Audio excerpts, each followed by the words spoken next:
Una violación, un juicio y un culpable prófugo. La historia que va a escuchar usted ahora no es la historia de un delito nada más, sino que es la historia de una impunidad absoluta. Porque ella tuvo que buscar a su violador. ¿Por qué? Porque la policía, porque la justicia no hicieron su trabajo.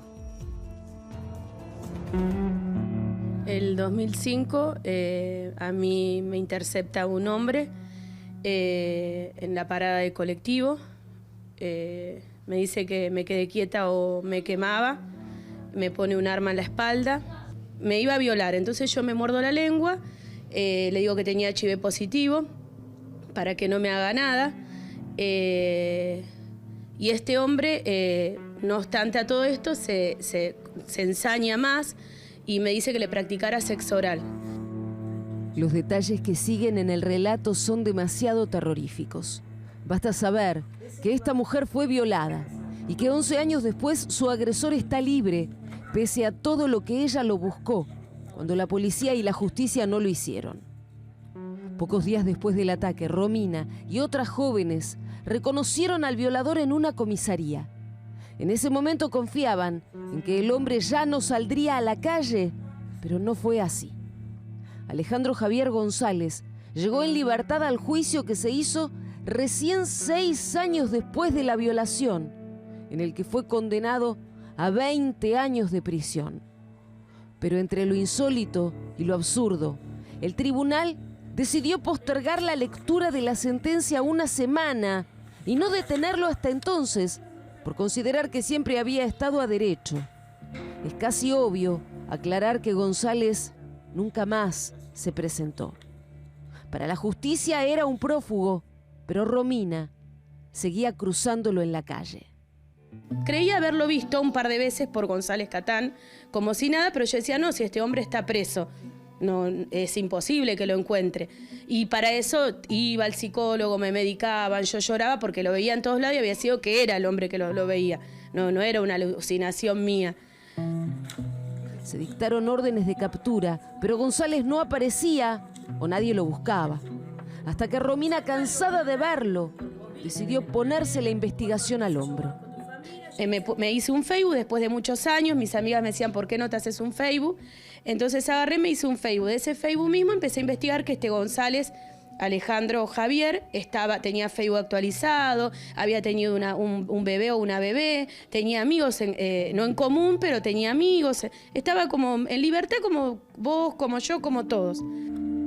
Romina tomó la dirección de su atacante que figuraba en el expediente y, haciéndose pasar por una asistente social, hizo lo que un fiscal no había hecho: ir a buscarlo.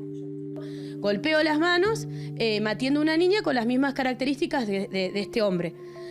Y le digo, no, vengo a archivar una causa. Le dije que era un asistente social. Sé que no se miente, pero lamentablemente era la única manera porque yo sabía que del lado de la ventana me estaban escuchando.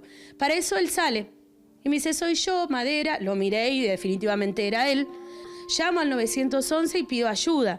Tardaron 1 hora 40 en venir. Cuando tardan esa hora 40, la realidad es que ya este hombre se había recontrafugado. 11 años después del ataque, Alejandro Javier González es un prófugo al que solo una de sus víctimas buscó y encontró. Pero sigue siendo un prófugo, un violador prófugo, que le arruinó la vida a más de una mujer.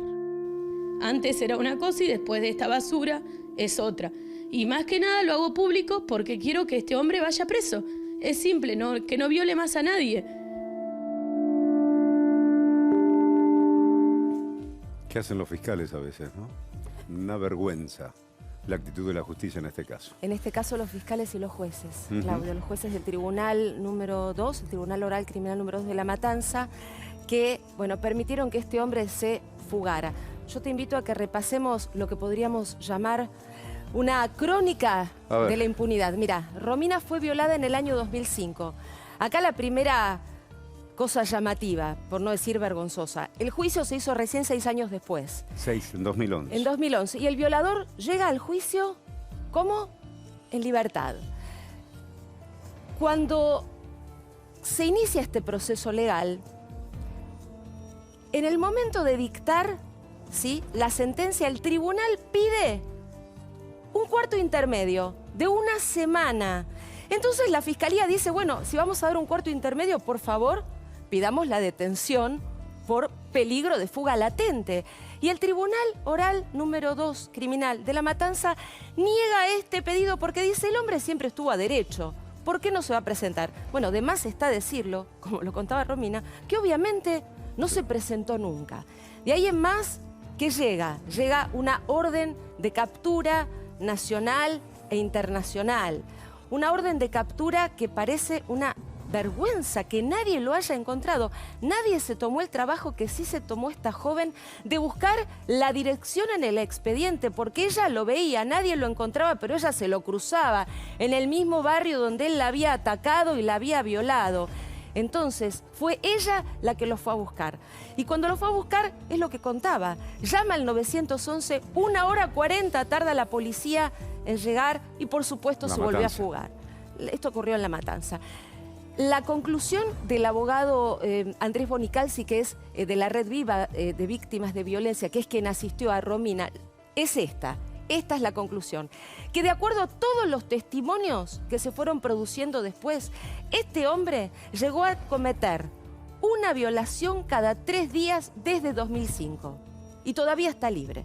Precisamente con Andrés Bonicalzi, el abogado que asistía a esta víctima y a otras víctimas que, por supuesto, por su historia tan tremenda, no se animaron a dar la cara, nos decía lo siguiente sobre la conclusión a la que se llega por este nefasto accionar de la justicia. A ver.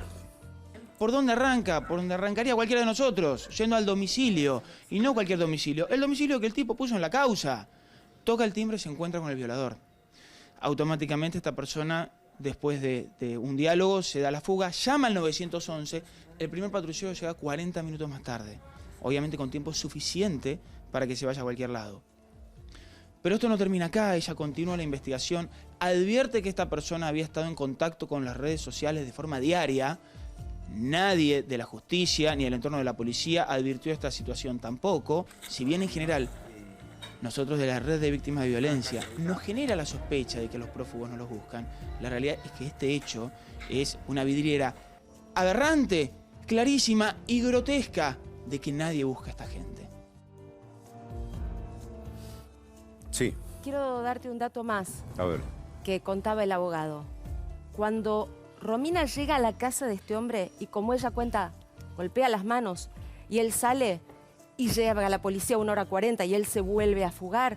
Una vecina le cuenta, además, que este hombre tenía una denuncia por un hecho de violencia contra un vecino, que lo había amenazado con un cuchillo, y que él se había ido a notificar a la comisaría de esta denuncia. Es decir, que no solamente se había fugado, sino que además había entrado a una comisaría. Tenía orden de captura nacional e internacional, pero nadie lo vio.